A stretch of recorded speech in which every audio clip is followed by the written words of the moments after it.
Hello, good afternoon again in this third session. I hope you have viewed my previous videos and which I have uploaded on my video on my YouTube channel. Welcome again. In the second live session, मैं चर्चा कर रहा था AACR2R में कि किस प्रकार हम मेन हेडिंग जब होती है या कोई बुक में जब मेन हेडिंग लिखते हैं तो वो अ, अगर बुक में सबसे पहले पर्सनल ऑथर कि पर्सनल ऑथर बुक या तो किसी ऑथर्स ने लिखी होगी, पर्सनल व्यक्तियों ने, या एक से ज़्यादा लोगों ने लिखी होगी, या कई बार कॉर्पोरेट बॉडीज भी लिखती हैं। ठीक है, बॉडी जहाँ पे, तो यहाँ अभी मैं चर्चा कर रहा हूँ पर्सनल ऑथर, यानी यदि बुक एक व्यक्ति ने लिखी है, एक ऑथर ने लिखी है, तो मेन हेडिंग में हम सबसे पहले उसका सरनेम लिखेंगे। अब सवाल उठता है कि मेन हेडिंग क्या कह रहा हूं मैं आपसे, जो पिछली क्लास में बोला था मैंने। कैटलॉग कार्ड का फॉर्मेट आप लोगों को पता चल चुका था। कैटलॉग कार्ड में सबसे ऊपर एक हॉरिजॉन्टल लाइन होती है जो कि रेड कलर की होती है। नॉर्मली जब आप एग्जाम में या लाइब्रेरी में जब आप जाएंगे तो वहाँ कार्ड देखेंगे, तो वहाँ पे कार्ड जब जहाँ भी मैनुअल कैटलॉगिंग हो रही होगी तो उसको रेड कलर में आपको नजर आएगी।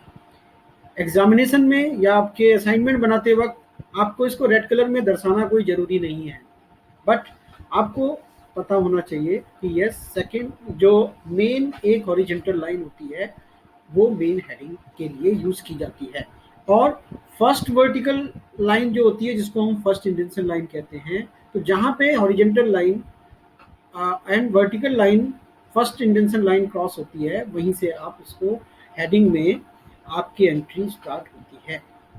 पर्सनल ऑथर जब आप हो और सिंगल ऑथर हो तो सरनेम मेन हेडिंग में आप कहाँ लिखेंगे? पहले सरनेम लिखेंगे और फिर कॉमा लगा के उसका फोरनेम या फैमिली नेम जो भी है वो लिखेंगे।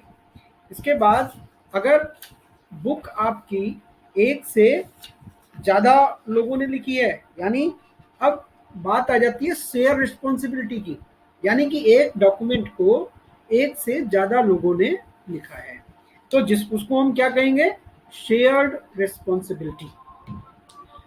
शेयर रिस्पॉन्सिबिलिटी की जब हम बात करते हैं तो याद रखिए, हमें जब भी कोई डॉक्यूमेंट का जब हम कवर पेज ओपन करते हैं या उसके कवर पेज के ऊपर भी आपको नजर आ जाएगा, दो प्रकार से शेयर रिस्पॉन्सिबिलिटी को इंडिकेट किया होता है। नंबर वन, जहां पर प्रिंसिपल रिस्पॉन्सिबिलिटी इंडिकेट करी होती है। सपोज एक बुक दो से ज्यादा ऑथरों ने लिखी है, या दो लोगों ने लिखी है, या तीन लोगों ने लिखी है, लेकिन टाइपोग्राफी के द्वारा, यानी कि जो उसको मेन जो उसका ऑथर कंटेंट का जो रिस्पॉन्सिबल है उसको थोड़ा सा उन्होंने बोल्ड करके दिखाया है, या उसका फॉन्ट थोड़ा सा बड़ा है, और बाकी टाइपोग्राफी में आपको नजर आ जाएगा कि यस ये, तो जहां इंडिकेटेड है टाइपोग्राफी के द्वारा या वर्ड्स के द्वारा, कि जहां पे दे रखा हो कि ऑथर का नाम और विद उन्होंने असिस्टेंस किसी की भी ली है, दो तीन लोगों की, तो वो विद के नाम से, तो वहां पे प्रिंसिपल जो रिस्पॉन्सिबिलिटी है, मेन रिस्पॉन्सिबिलिटी किसी एक की निर्धारित होती है, तो वो वहां तो आपकी शेयर रिस्पॉन्सिबिलिटी में आपको ध्यान रखना है, उनका उसका ध्यान रखना है। लेकिन कई जगह पर आपकी प्रिंसिपल रिस्पॉन्सिबिलिटी इंडिकेट नहीं होती, सब लोग समान रूप से उस बुक के रिस्पॉन्सिबिलिटी उनके ऊपर होती है। ठीक है, तो आपको यहाँ ये ध्यान रखना है, यदि आपका ये प्रिंसिपल रिस्पॉन्सिबिलिटी इंडिकेट करी हुई है तब आपको उसको फर्स्ट जो भी उसका है वो आपको लिखना है। ठीक है, उसी को उसको मेन हेडिंग में आपको देना है। ठीक है, यहाँ ये ध्यान रखना कि दूसरे जो ऑथर हैं जो वर्डिंग में हैं उनके लिए आपको जो एंट्री है वो अलग से करने की जरूरत नहीं है, क्योंकि प्रिंसिपल ऑथर आपका एक ही है।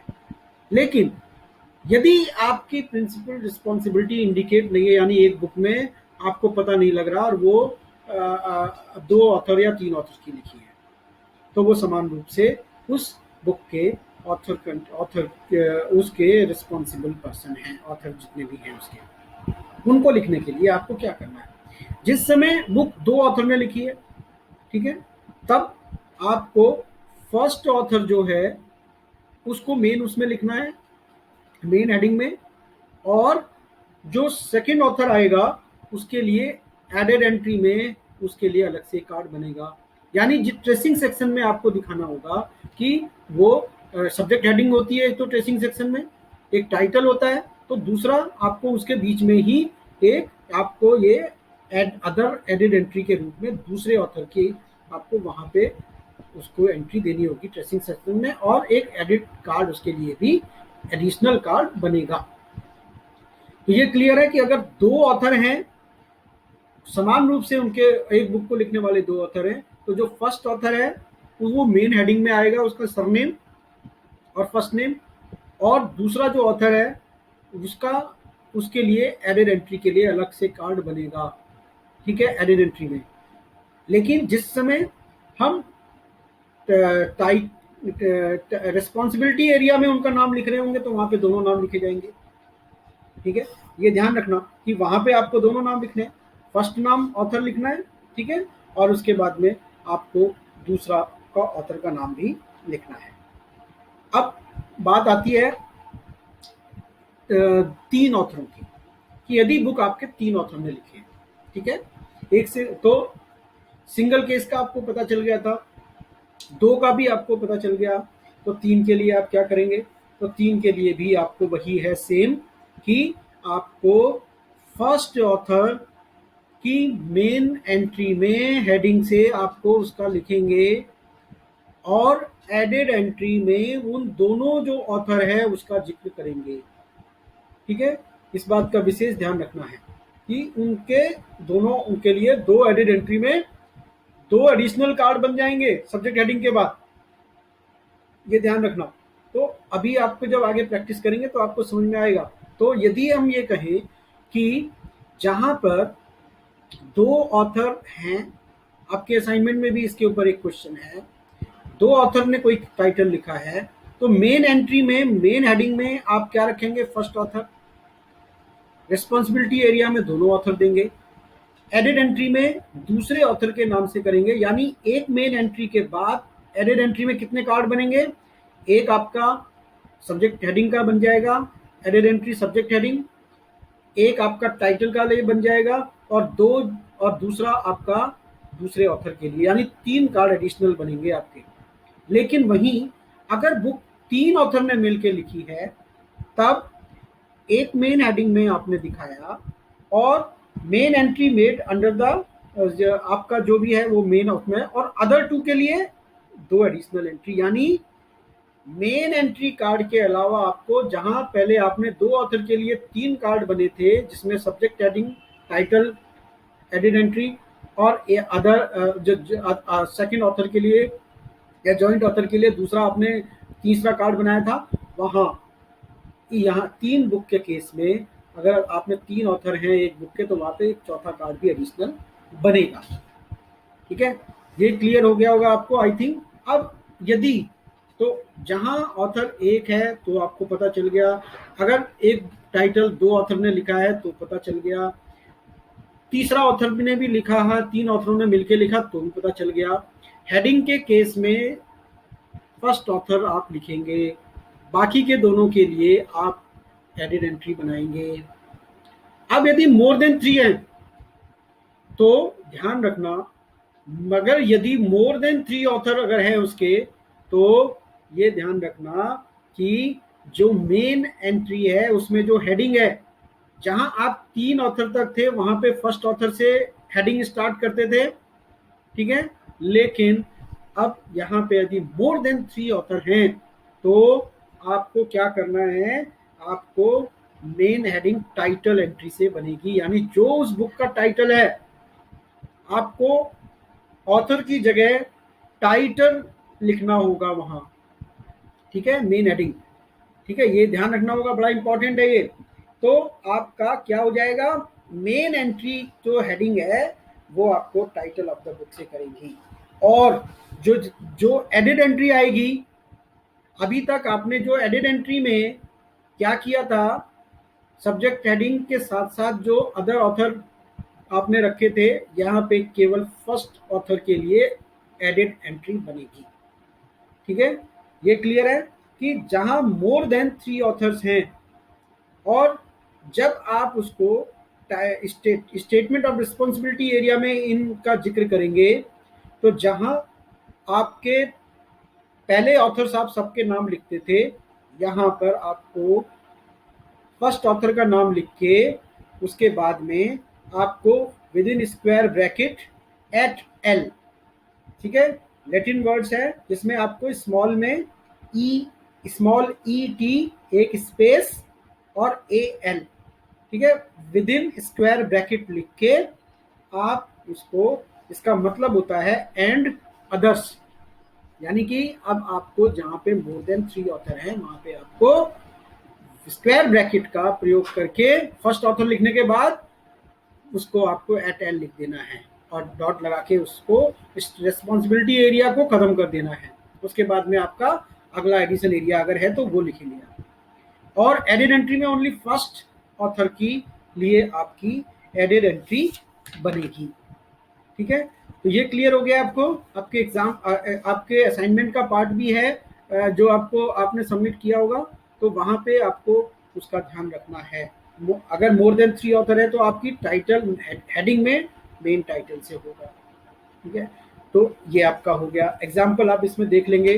ठीक है, सेकंड ऑथर और आपके 3 ऑथर अगर लिखे हैं तो उनके लिए भी आपके इसमें एग्जाम्पल्स दिए हुए हैं। यदि मोर देन 3 ऑथर ने अगर आपको लिखा है तो वो भी आपके इसमें एग्जाम्पल्स लिखे हुए हैं। अब बारी आती है कि आप ये देखें कि बुक्स यहाँ पर्सनल ऑथर ने लिखी, कुछ एडिटर्स होते हैं, यानी वहां पे वो इंफॉर्मेशन मेन बुक निकालने वाला कोई एक मेन एडिटर होता है, लेकिन उसमें डिफरेंट ऑथर्स मिलके अपने अपने चैप्टर्स लिखते हैं।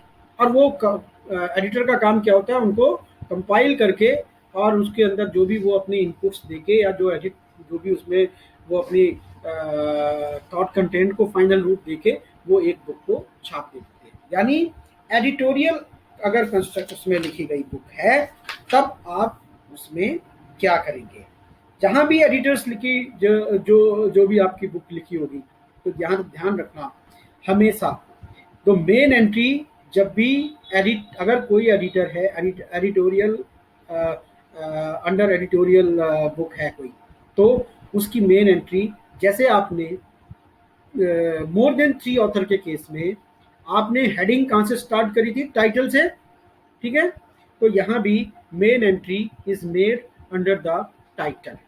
बस यहां पे एक नई चीज आ गई है। नई चीज का मतलब नया यहाँ पे एक सवाल आ गया है। मेन एंट्री का जो मेन टाइटल, जो हेडिंग का आप स्टार्ट करेंगे टाइटल, और उसमें स्टाइल ऑफ रेंडरिंग मीन्स आप किस प्रकार लिख रहे हैं उसको, स्टाइल ऑफ राइटिंग आपकी कार्ड के ऊपर क्या होगी। अभी तक आप क्या करते थे, फर्स्ट इंडेंशन से आपने लिखना स्टार्ट किया, ठीक है, सेकंड इंडेंशन पे उसकी कंटिन्यूएशन आपकी उसकी आई, और उसके बाद में अगर सेकंड इंडेंशन की लाइन से चल के आपकी थर्ड इंडेंशन आपकी जो कंटिन्यूएशन लाइन आएगी तो कहां से जाओगे आप, फर्स्ट इंडेंशन लाइन से। यहाँ थोड़ा सा डिफरेंस है। यहाँ क्या हो रहा है, आपने फर्स्ट इंडेंशन लाइन से मेन हेडिंग से स्टार्ट किया टाइटल लिखना, अगर उसका कंटिन्यूएशन बड़ा है तो वो आप याद रखना, जो एंट्री जो आएगी उसकी वो हैंगिंग इंडेंशन में आएगी। नाउ द आपके लिए एक नया टर्म आ गया यहाँ पे, क्या आ गया, एक हैंगिंग इंडेंशन। हैंगिंग इंडेंशन में एक बात का ध्यान रखना, जहां आपके जो ये ऊपर के जितने भी फिजिकल डिस्क्रिप्शन एरिया तक जो पोजीशंस थे वो सारी उसकी चाहे कंटिन्यूएशन लाइन भी होगी वो सेकंड इंडेंशन से आएगी, ये ध्यान रखना। और फर्स्ट इंडेंशन लाइन का जो कंटिन्यूएशन है वो आपका नीचे, ये ध्यान रख लेना। बाकी में क्या होता था कि कंटिन्यूएशन लाइन फर्स्ट इंडेंशन से आ जाती थी, इसका आपको सेकंड इंडेंशन से इसका आपको वास्ता पड़ेगा। ठीक है, तो यहाँ पर ये क्लियर हो रहा है आपको या नहीं हो रहा है कि यदि आपका एडिटर है आपका, तो आप क्या करेंगे टाइटल से, और ट्रेसिंग सेक्शन में एडिटर के लिए एक एडिट एंट्री बनेगी। ठीक है, अब ध्यान रखें कि यदि एडिटोरियल है और उसके अंदर कंटेंट्स आपके डिफरेंट ऑथर्स ने लिखे हैं, ठीक है, तो आपने मेन हेडिंग से स्टार्ट किया, टाइटल से स्टार्ट किया, उसके बाद में आपने उसकी रिस्पॉन्सिबिलिटी एरिया में आपने उसका एडिटिंग बाय लिख दिया उसका नाम। यदि एक से ज़्यादा ऑथर है एडिटर्स हैं तो उनका भी जिक्र वहाँ पे आप कर देंगे। फिर आपने पब्लिशिंग एडिशन एरिया और पब्लिकेशन एरिया लिख दिया। पब्लिकेशन एरिया देने के बाद में आपने फिजिकल डिस्क्रिप्शन एरिया दे दिया। फिजिकल डिस्क्रिप्शन एरिया देने के बाद में आपका आता था स्टैंडर्ड वाला सीरीज, अगर है तो सीरीज देंगे, नहीं तो स्टैंडर्ड नंबर वाला दे देंगे। उसके बाद आपका नोट एरिया आता था। तो यहाँ आपको ये ध्यान रखना है कि उस बुक के अंदर डिफरेंट ऑथर्स हैं और उनके अलग अलग टॉपिक्स भी हो सकते हैं। ठीक है, मतलब मेन टाइटल अगर एक है तो अंदर अगर डिफरेंट, अगर उसके कई ऑथर है, उन्होंने अलग अलग टाइटल्स लिखे हैं, तो वो अलग अलग चैप्टर, अलग अलग उनके टॉपिक्स होंगे उन चैप्टर्स के, और उनको लिखने वाले लोग भी अलग अलग होंगे, उनका जिक्र भी आपको अब देना है। उनको देते हैं हम कंटेंट्स लिख के, और फिर आप जितने भी उसमें टॉपिक्स हैं उनका टाइटल और रिस्पॉन्सिबिलिटी एरिया, मतलब कि अगर उसका कोई ऑथर है तो स्लैश देके उसके ऑथर का नाम, और उसके बाद में दूसरा, इसी तरीके से आप तीसरा, उसमें आप एक हाइफन लगा के जितने भी आपके टॉपिक्स हैं वो आप यहाँ पे दे सकते हैं। अब इस चक्कर में आपका लगा कि एक कार्ड में तो भैया सारी इंफॉर्मेशन पूरी आ नहीं रही, तब आप क्या करेंगे, उस केस में आप उसमें जो नीचे वाली लाइन है वहां पे आप लिखेंगे क्या, continue in next line, in next card, continue on next card. और जो कंटिन्यू कार्ड है उसमें ऊपर सबसे ऊपर लिखेंगे कंटिन्यूड 1 से, 1 से लेकर आप स्टार्ट कर रहे हैं ना उसका कंटिन्यूशन में, तो आप वहां पे वो लिखेंगे। और वो इंफॉर्मेशन जो आपकी उसकी हेडिंग वाली थी, मेन हेडिंग वाली इंफॉर्मेशन, वो आप वहां पे टाइटल की जरूर देंगे, ताकि पता रहे कि यस ये इसका, और बाकी जो बची हुई सूचनाएं हैं वो नीचे आप उसमें दे सकते हैं।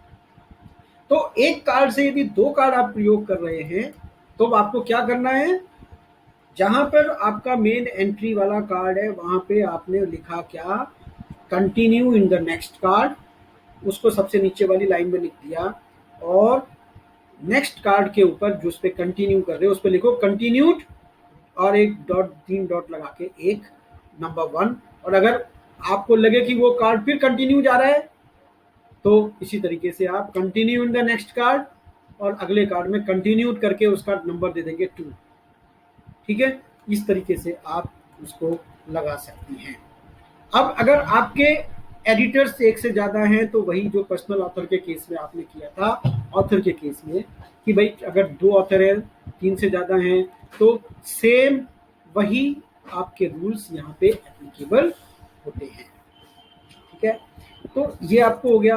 अब कई बार एडिटोरियल बुक के बाद में एक और श्रेणी आती है जिसको हम बोलते हैं सैडोनेमस ऑथर, यानी आप काल्पनिक नाम से, मतलब एक आपका ओरिजिनल नाम कुछ है लेकिन आप किसी और नाम से लिखते हैं। तो ये ध्यान रखें कि जहां सैडोनेम्स हैं, जहां हम सैडोनेम से अपने नाम लिखते हैं, फिक्सिशियस नेम से, या हम लिटरेचर लिखने के लिए हम दूसरे नाम का इस्तेमाल करते हैं, तो वहां पे क्रॉस रेफरेंस एंट्री दी जाती है। यानी वहां पे यदि सपोज कोई ऑथर है, मतलब कि इसने अपने किसी दूसरे नाम से लिख रहा है और उसका ओरिजिनल नाम आपको उसमें दिया हुआ है, या उसको लोग जानते हैं, ठीक है, उसका प्रोमिनेंट नाम कुछ और भी हो सकता है, तो मोस्ट प्रोमिनेंट नाम जो भी दिया हुआ है, ठीक है, वो हम इसमें इस्तेमाल करते हैं।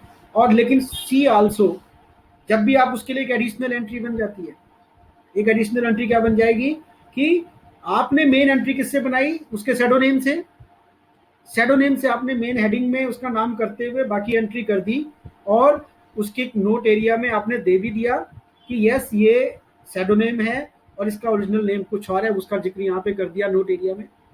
लेकिन जब आप एक एडिशनल कार्ड बनाएंगे मेन कार्ड के अलावा, जिसमें आप क्रॉस रेफरेंस एंट्री की तरह उसको देंगे, जिसमें लिखेंगे जो भी उसका ओरिजिनल नाम है उसका सरनेम लिखते हुए सी, और जो ये आपने कार्ड बनाया है सेडोनेम वाला उसका सरनेम के साथ में वो आप वहां पे दे देंगे। यानी अगर आप उस सेडोनेम वाले ऑथर को कोई ओरिजिनल नाम से जानता है और वो उस नाम से बुक को सर्च करना चाहता है तो वो भी उस कार्ड उस बुक तक पहुंच जाए।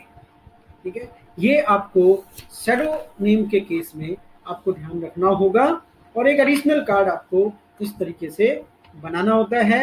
आप एग्जाम्पल्स अपने इसमें देखेंगे, मैं आपको अभी उसमें भी जो हमारा गूगल क्लासरूम है उसमें भी आपको मैं इससे रिलेटेड कुछ ना कुछ आपको मैं असाइनमेंट्स दूंगा और देखूंगा कि आपको कितना समझ में आया है। ठीक है, आप उस बुक को भी ध्यान से पढ़ें। बुक में कई जगह मिसप्रिंट्स हैं, तो मैं उसको आपको जब आप देंगे, जब आपने असाइनमेंट करेंगे, क्लास असाइनमेंट करेंगे, वहाँ पे मैं आपकी ये सारी क्लैरिटी ला दूंगा। ये प्रैक्टिस का पेपर है, जब तक आप अपने हाथ से अपनी हैंड राइटिंग में कार्ड पेपर के ऊपर एक कार्ड फॉर्मेट बना के सारी एंट्री करेंगे तभी आपको अच्छी तरह समझ में आएगा। और जो गलतियां करेंगे वो मैं यहाँ पे आपको सुधार करूंगा ताकि आप एग्जाम में उन गलतियों को ना करें और किसी भी एक पंक्चुएशन मार्क्स की जगह मार्क्स की गलती की वजह से आपके नंबर ना कटे। ठीक है, तो अब आता है नेक्स्ट कैटेगरी आती है corporate authors. Corporate author means कोई गवर्नमेंट हो सकती है, गवर्नमेंट का डिपार्टमेंट हो सकता है, मिनिस्ट्री हो सकती है, कोई इंस्टीट्यूशन हो सकते हैं, कोई आपकी एसोसिएशंस हो सकती हैं। ठीक है, तो ध्यान रखना चाहे जितनी भी गवर्नमेंट एजेंसीज हों उसमें जो पहला पार्ट आएगा वो कंट्री का आएगा। Start with that. Suppose government of India ने के मिनिस्ट्री ऑफ एमएचआरडी ने के एमएचआरडी ने कोई डॉक्यूमेंट पब्लिश किया तो आप उसकी रिपोर्ट जो भी है, बुक टाइटल जो भी कोई एक टाइटल होगा, लेकिन ऑथर उसका कौन हुआ? मिनिस्ट्री ऑफ जो भी वो मिनिस्ट्री है। ठीक है, और मिनिस्ट्री का भी कोई हो सकता है डिपार्टमेंट हो। ठीक है, तो आपको पहले गवर्नमेंट की जो भी कहीं की भी है कंट्री पहले देनी है। अगर ब्रिटेन की है, जर्मनी की है, कोरिया की है, यूनाइटेड स्टेट्स की है, ठीक है, तो जो भी उसकी कंट्री है, इटली की है, ऑस्ट्रेलिया की है, आपको पहले वो देना है। चाइना है, आजकल बड़ा चाइना उसमें है, तो आप ध्यान रखें जो भी कंट्री है वो सबसे पहले देना है डॉट करके। फिर उसका अदर जो भी मिनिस्ट्री है, डिपार्टमेंट है, वहां ध्यान रखना है आपको कि स्पेसिफिक एंट्री करनी होती है। तो ध्यान रखें कि मिनिस्ट्री का अगर डिपार्टमेंट है, अगर वो हमें कंसर्न है कि हमें पता है कि भाई मिनिस्ट्री एमएचआरडी के अंडर में एक डिपार्टमेंट ऑफ हायर एजुकेशन काम कर रहा है और वो डिपार्टमेंट ऑफ हायर एजुकेशन की है, तो हम इंडिया डॉट लिख के वो जो बीच की हायरार्की में मिनिस्ट्री ऑफ एमएचआरडी है उसको छोड़ देंगे, डिपार्टमेंट को लिखेंगे। ये थोड़ा सा ध्यान रखना होगा, प्रैक्टिस में आपको इसका ध्यान रखना होगा। इंडिया की है मिनिस्ट्री ऑफ डिफेंस है, इंडिया के मिनिस्ट्री ऑफ इंफॉर्मेशन ब्रॉडकास्टिंग है, इंडिया का सुप्रीम कोर्ट ने लिखा है, तो ये आपको ध्यान रखना होगा। जहां भी गवर्नमेंट एजेंसीज हैं तो उनमें पहले आपको कंट्री फिर उसकी मिनिस्ट्री है तो वो, और अगर उसके डिपार्टमेंट ने लिखा है तो मिनिस्ट्री को वहां से हटा देंगे। ध्यान रखना, वहां पे स्पेसिफिक डिपार्टमेंट का नाम लिखेंगे। आप एग्जाम्पल में देखेंगे तो आपको समझ में आएगा। ठीक है, इंडिया देखिए, अब जैसे इसमें एग्जाम्पल दिया है India central statistical organisation. Actually central statistical organisation जो है वो मिनिस्ट्री ऑफ प्लानिंग के अंडर में है। ठीक है, तो अब इसकी अगर हायरार्की बनी तो क्या बनी, वहां पे तीनों इन्फॉर्मेशन आपको दी होगी, इंडिया भी दिया होगा, मिनिस्ट्री ऑफ प्लानिंग भी दिया होगा और सेंट्रल स्टैटिस्टिकल ऑर्गेनाइजेशन भी दिया होगा। तो मेन हेडिंग में हम क्या लिखेंगे? पहले India dot central statistical organisation, यानी डिपार्टमेंट आ गया जिसने ओरिजिनली उस डॉक्यूमेंट को पब्लिश किया है या उसके उसके थॉट कंटेंट के लिए वो जिम्मेदार हैं, वो उनका वो लिख दिया। इसी तरीके से आपके इसमें एग्जांपल्स दिए हुए हैं, इंडिया के साथ में आपको वो सब कुछ देना है। कुछ आपके ऑटोनोमस ऑर्गेनाइजेशन होते हैं जैसे इंडिया स्पेस रिसर्च ऑर्गेनाइजेशन। ठीक है, तो वो आपका अपने आप में एक क्लियर कट है, तो वहां पे आप उसको पूरा वही नाम दे देंगे। ठीक है, इन सच केसेस सीधा नेम ऑफ द ऑर्गेनाइजेशन के नाम सीधा से इंडियन स्पेस रिसर्च ऑर्गेनाइजेशन, इसके लिए अब इंडिया नहीं लिखेंगे पहले कि India dot Indian research organisation नहीं लिखेंगे। अपने आप में ये सेल्फ आइडेंटिटी है उसकी कि भाई Indian space research organisation India का है, तो वहां पे आप इंडिया पहले नहीं लिखेंगे, केवल जो उसका नाम है वो पहले लिखेंगे। ठीक है, Indira Gandhi national centre for arts है, आपने वो लिख दिया उसका। ठीक है, वो अपने आप में एक ऑटोनोमस ऑर्गेनाइजेशन है और वो डायरेक्ट इंडिया के गवर्नमेंट के किसी ना किसी मिनिस्ट्री के अंडर में बेशक है वो, बट वो अपने आप में एक सेल्फ कंट्रोल्ड बॉडी है। ठीक है, तो आपको वहां पे एग्जैक्ट उस ऑर्गेनाइजेशन का नाम लिखना है। ठीक है, तो आप इसको लिख लेंगे। अब सपोज इसमें एग्जांपल दिया है कि जवाहरलाल नेहरू स्पीसीज, नेहरू की जो स्पीसीज छपी थी वो publication division minister of information and broadcasting ने छापी थी। तो टाइटल एंट्री में क्या बनेगा, आप सब समझ पा रहे हैं कि जवाहरलाल नेहरू कौन थे, यहाँ दिया नहीं है बट आपको समझना होगा। तो ये तो टाइटल है, ऑथर इसका कौन हुआ, इंडिया का मिनिस्ट्री ऑफ इंफॉर्मेशन ब्रॉडकास्टिंग है। ठीक है, लेकिन वो तो पब्लिकेशन डिवीजन ने निकाला, लेकिन इसको लिखने वाले कौन थे, जवाहरलाल नेहरू। नेहरू की स्पीच चीज जो भी थी, तो इंडिया का वो प्राइम मिनिस्टर था तो इंडिया लिख के प्राइम मिनिस्टर लिख दिया, फिर जवाहरलाल नेहरू स्पीचेस उसकी टाइटल लिख दिया, फिर पब्लिकेशन डिवीजन ने छापा है, दिल्ली का छापा है तो वो लिख दिया। अब इस तरीके से ये कर सकते हैं। ठीक है, आप एग्जाम्पल्स देखेंगे कर पाएंगे। ऐसे ही कमिटी एंड कमीशंस है, जहां एक तरफ इंडिया के ये आपके गवर्नमेंट ऑफिशियल्स ऑर्गेनाइजेशंस होती हैं, ऐसी बहुत सारी कमेटियां बैठती हैं। ठीक है, बहुत सारे कमीशन बैठते हैं और वो अपनी रिपोर्ट सबमिट करते हैं, उनका कोई ना कोई चेयरपर्सन होता है।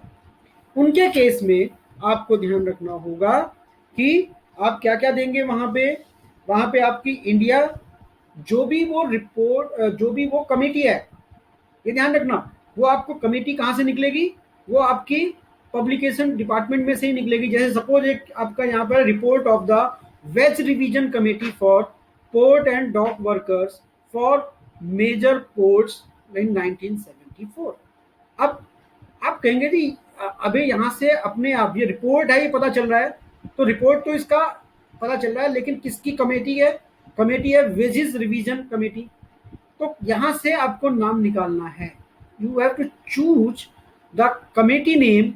ठीक है, तो और कहाँ की है, वो इंडिया की है, तो पहले आपने कॉर्पोरेट बॉडी है क्योंकि वो इंडिया आपने लिखा, डॉट लगाया और उस कमेटी का नाम आपको रिपोर्ट में जो टाइटल है वहीं से मिल गया और वो लिख दिया वेज रिवीजन कमेटी फॉर जो भी उसका है पोर्ट एंड डॉक वर्कर्स, जो भी है आपका वो आपने लिख दिया।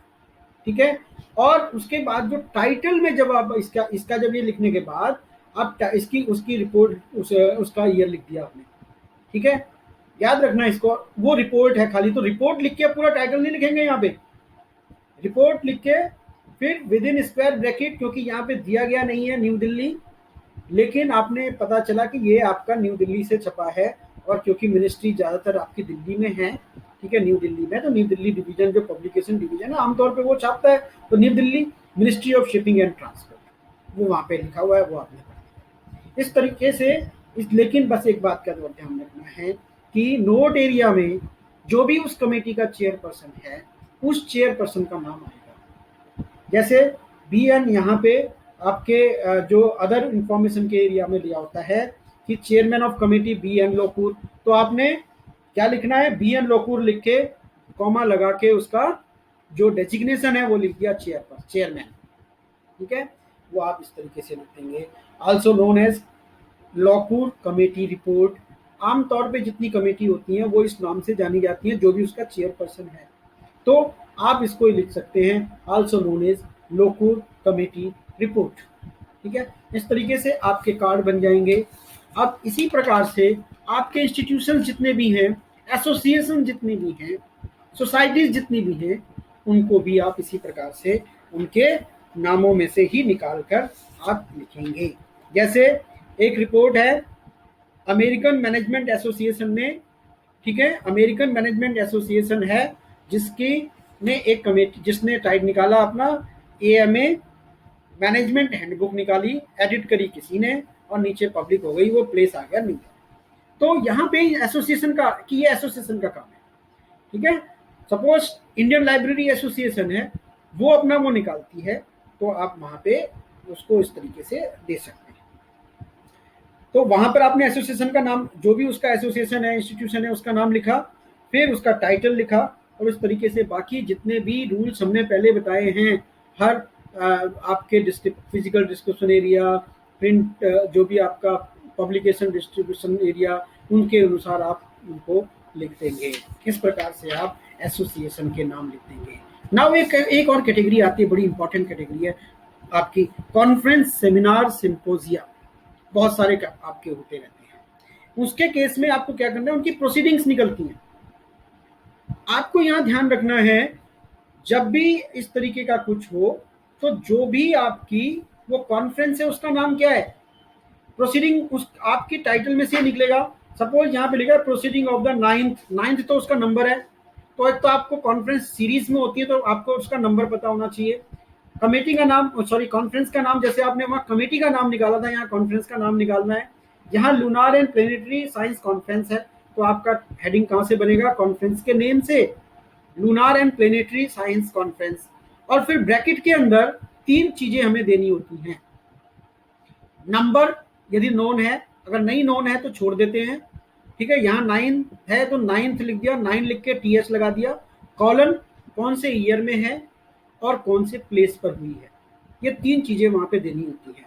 फिर जो उसका टाइटल है वो पूरा का पूरा लिखेंगे, कॉन्फ्रेंस के केस में प्रोसीडिंग ऑफ पूरा वो, और जिसका जो भी डेट वेट है सारा लिख के, और पूरा देख लेंगे कंपाइल्ड बाई जो भी है, वो पूरा नाम देने के बाद फिजिकल डिस्क्रिप्शन एरिया में जो इसकी अदर इंफॉर्मेशन दे रखी हैं उनको देने के बाद में आप लिखेंगे, ठीक है। और अगर कार्ड आपका बड़ा हो रहा है तो continued on the next card, और अगली जगह पे कंटिन्यूड लिख के कार्ड नंबर 1 लिख के आप उसकी अदर इंफॉर्मेशन दे देंगे। इसके बाद में एक और इम्पोर्टेंट चीज आपकी रह गई है, चाहे सिंपोजिया हो चाहे आपकी वो हो, सिंपोजिया के रूप में आप इसको ले सकते हैं। तो 9 अभी तक जो मैंने आपको आज के लाइव सेशन में अब तक की ये तीसरे लाइव सेशन में मैंने यूनिट 8 और यूनिट 9 को डिस्कस किया है। यूनिट 10 और 11th को मैं आपको अगले क्लासेस में करूँगा। आप इन वीडियोस को देखने के बाद आप प्रैक्टिस करें, और गूगल क्लासरूम में जो मैं अब एक्सरसाइजेस दूंगा आप उनको अपनी हैंडराइटिंग में पेजेस के ऊपर बनाएं और उसको करें। मैं आपको अलग अलग वो दूंगा, डिफरेंट सभी के दूंगा, ताकि आप एक बार सभी कार्डों को अपने आप बना लें और सारी सूचनाओं को आप कर लें विद ऑल पंक्चुएशन मार्क्स, ठीक है। ओके, थैंक यू फॉर मुझे देखने के लिए, सुनने के लिए। आपके इम्पोर्टेंट सजेशंस मैं इनवाइट करता हूँ। आपने आज के तीनों सेशंस देखे, सुने, और उसके ऊपर जो कुछ भी आप अपनी राय देंगे, मुझे सजेशंस देंगे, मैं उसको इम्प्रूव करूँगा। और मेरी कोशिश है कि जितने भी इम्पोर्टेंट आपके सिलेबस का हिस्सा है और वो आपको मैं इन लाइव सेशंस के माध्यम से आपको बता पाऊँ, ठीक है। आपके कन्फ्यूजन्स, डाउट्स एटसेट्रा जो भी हैं, that will be clear through the Google classroom, ठीक है। So be connected, join there, be connected with my my YouTube channel, and join करें मेरा गूगल क्लासरूम, ताकि आपकी हर समस्या को मैं वहां से पूरा कर सकूं। Thank you very much again. और आज के लिए आज के सेशंस के लिए इतना काफ़ी है। आप इसको प्रैक्टिस करें एंड फिर हम आपसे दोबारा मिलते हैं। धन्यवाद।